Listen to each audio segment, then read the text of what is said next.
Save होना। उद्धार का मतलब सिर्फ आत्मिक उद्धार नहीं है, सिर्फ स्वर्ग जाना नहीं है। उद्धार का मतलब स्वर्ग जाना है, उद्धार का मतलब हीलिंग है, उद्धार का मतलब फाइनेंशियल उद्धार है, फिजिकल उद्धार है, मेंटल उद्धार है, हर तरह का उद्धार है, हर तरह की हीलिंग है जो परमेश्वर आपको देता है।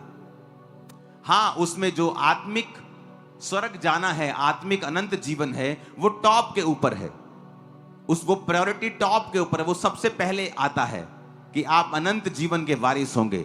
लेकिन उसका कंप्लीट मतलब है कि आप अनंत जीवन भी जाएंगे और इस धरती के ऊपर भी आप छुटकारा पाएंगे शैतान से, बीमारियों से, तकलीफों से, वो मेंटल टॉर्चर से, वो शैतानी डिप्रेशन से, वो फाइनेंशियल टॉर्चर से, वो बोझ से, वो जुए से जो आपके सिर पे हो रहा, वो ऊपर नहीं देख पा रहे हैं, उस बोझ से परमेश्वर ने कहा जो कोई परमेश्वर का नाम लेगा वो उद्धार पाएगा। और वचन कहता है कि यहूदियों, 12 आयत में लिखा है, यहूदियों और यूनानियों में कुछ भेद नहीं। इसका मतलब क्या? इसका मतलब चाहे वो क्रिश्चियन हो चाहे नॉन क्रिश्चियन हो, जो कोई परमेश्वर का नाम लेगा वो उद्धार पाएगा। 12 आयत में लिखा, यहूदियों और यूनानियों में कुछ भी भेद नहीं, क्योंकि वो सबका प्रभु है और अपने नाम लेने वालों के लिए उदार है। कहता चाहे कोई यहूदी हो चाहे कोई यूनानी हो, यानी चाहे कोई परमेश्वर को पहले से मानने वाला हो चाहे ना हो, जो कोई प्रभु का नाम लेगा वो उद्धार पाएगा। वो उद्धार शारीरिक है, वो उद्धार आत्मिक है, वो उद्धार फाइनेंशियल है। वो छुटकारा पाएगा अपने कर्जों से भी, अनंत जीवन को पाएगा, वो स्वर्ग राज्य का अधिकारी होगा। जो कोई परमेश्वर का नाम लेगा वो उद्धार पाएगा। यहूदियों और यूनानियों में कुछ भी भेद नहीं। जो कोई आएगा और जीसस का नाम लेगा वो बचाया जाएगा अपनी शर्मिंदगियों से, अपने कर्जों से, पापों से, दुखों से, बांझपन से। जो कोई, एनीबॉडी। परमेश्वर नहीं कहेगा तू किस धर्म से आता है, तूने कितने पाप किए हैं। अगर हम माफी मांगेंगे और परमेश्वर के पास आएंगे तो उसने कहा तू उद्धार पाएगा। तेरे पाप चाहे लाल रंग के हों, मैं उन्हें माफ कर दूंगा। तेरे पाप चाहे ऐसे हों कि बहुत ही गाढ़े हैं, कलर के हैं, ऐसे हैं जो माफ नहीं किए जा सकते लोगों के द्वारा, लेकिन मैं उन्हें माफ कर दूंगा।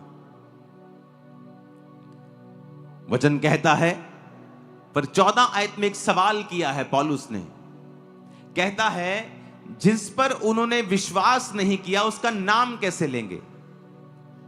कहता तुम कहते हो कि जब कोई प्रभु का नाम लेगा वो उद्धार पाएगा, पर कहता जब तक लोगों को विश्वास नहीं है वो नाम कैसे ले जीसस का।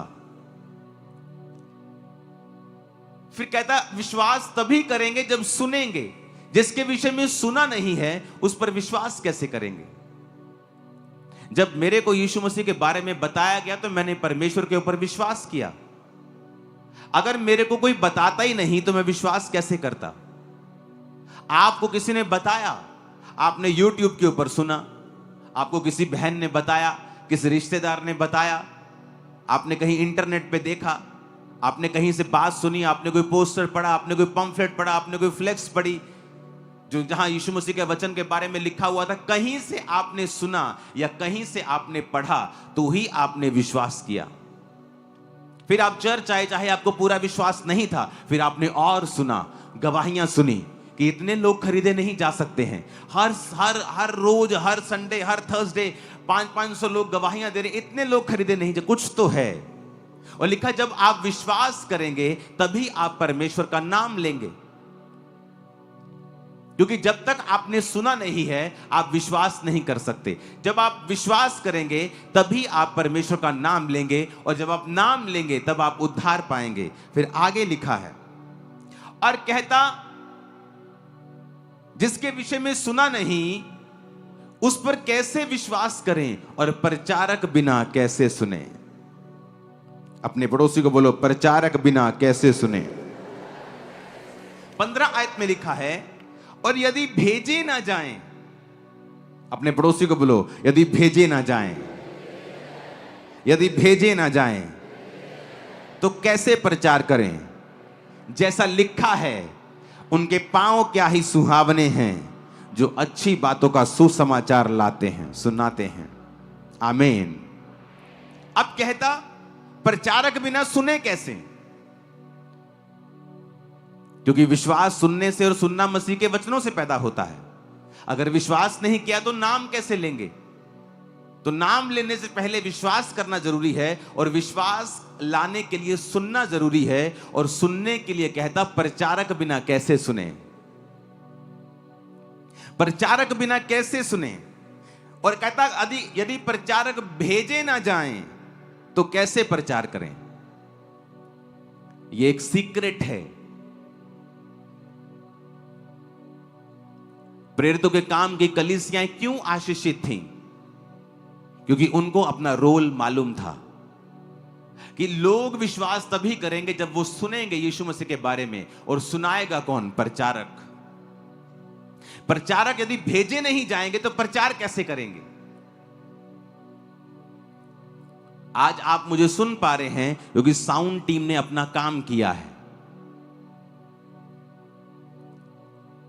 आज हम हॉल के नीचे बैठे हैं क्योंकि हम सब ने कंट्रीब्यूट किया है, और इस हॉल को हमने बना के हम बैठे हैं। प्रचारक अपना काम कर रहा है, क्या कलीसिया अपना काम कर रही है कि नहीं? अब प्रभु कहता, लोगों की लाइफ में अनंत जीवन आएगा, हीलिंग आएगी, डिलीवरेंस आएगी, ब्लेसिंग आएगी। पर कब? जब वो सुनेंगे। क्योंकि सुनेंगे तो विश्वास करेंगे, विश्वास करेंगे तो नाम लेंगे। लेकिन जब वो सुनेंगे ही नहीं, क्योंकि जब तक प्रचारक उनको सुनाएगा नहीं, जब तक प्रचारक भेजा नहीं जाएगा, वो जाएगा नहीं। अगर वो जाएगा नहीं, वो सुनेंगे नहीं, सुनेंगे नहीं तो विश्वास नहीं करेंगे, विश्वास नहीं करेंगे तो नाम नहीं लेंगे, नाम नहीं लेंगे तो उद्धार नहीं होगा। कड़ी के साथ कड़ी जुड़ी है कि जब कलीसिया प्रचारकों को भेजेगी, वो प्रचार करेंगे। जब प्रचारक प्रचार करेंगे, वो विश्वास करेंगे, वो सुनेंगे और फेथ करेंगे। जब फेथ करेंगे तो वो फिर नाम लेंगे। जब नाम लेंगे तो उद्धार होगा। इसीलिए आपने नोटिस किया होगा कि शैतान को पता है यदि प्रचारकों को मैं बंद कर दूं तो वो उद्धार का काम रुकता है। वो हाथ धो के इसलिए प्रचारकों के पीछे पड़ा रहता है। उसे उन प्रचारकों से तब दिक्कत नहीं थी जब वो नशा करते थे, जब वो शराबी थे। लेकिन जब वो प्रचारक बन जाते हैं उसे दिक्कत होती है। और आपको मालूम होना चाहिए कि वो शैतान है जो गुस्सा कर रहा है, इंसान नहीं है। वो शैतान है जो प्रचारकों के पीछे। क्योंकि परमेश्वर को पता है, जब शैतान ने प्रभु यीशु मसीह को परखा तो वचन से परखा, अपने आप को नीचे गिरा। तेरे पिता के वचन में लिखा है कि जब तू अपने आप को नीचे गिराएगा, तेरे पिता के दूत तुझे संभाल लेंगे, तेरे पांव में पत्थर से ठेस ना लगेगी।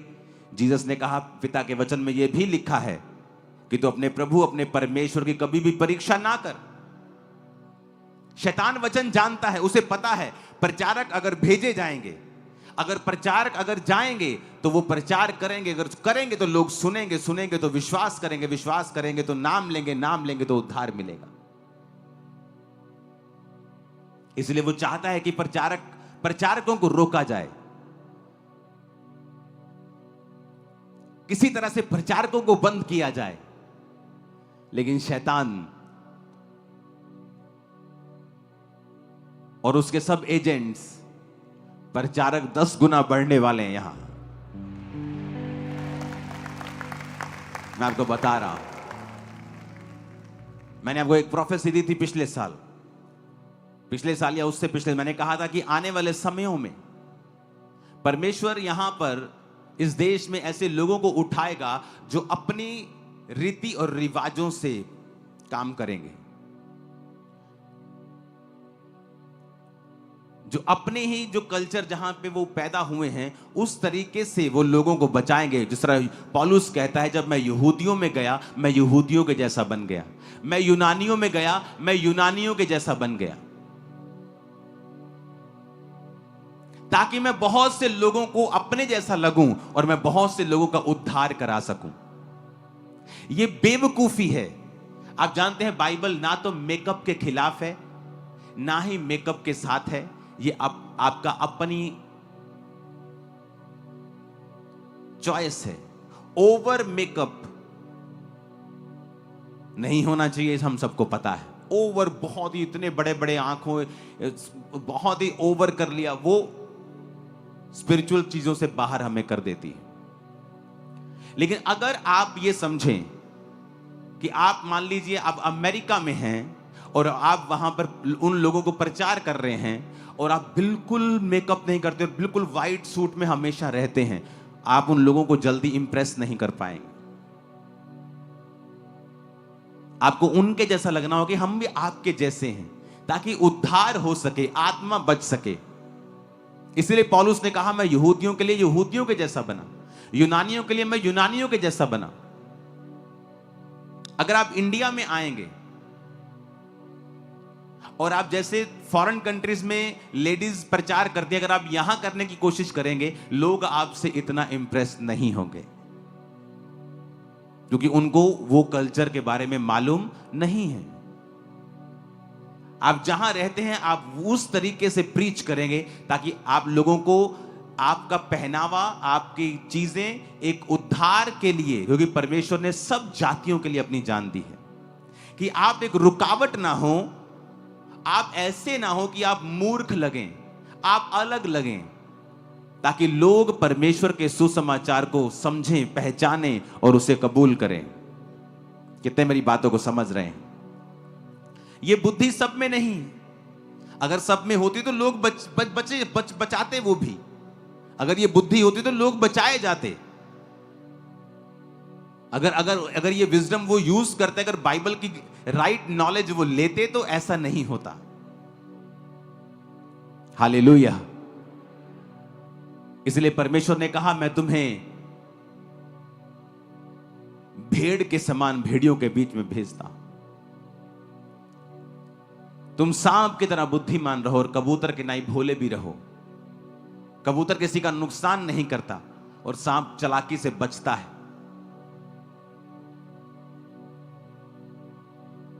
उसने कहा, प्रचारक अगर भेजा नहीं जाएगा तो वो कैसे प्रचार करेगा?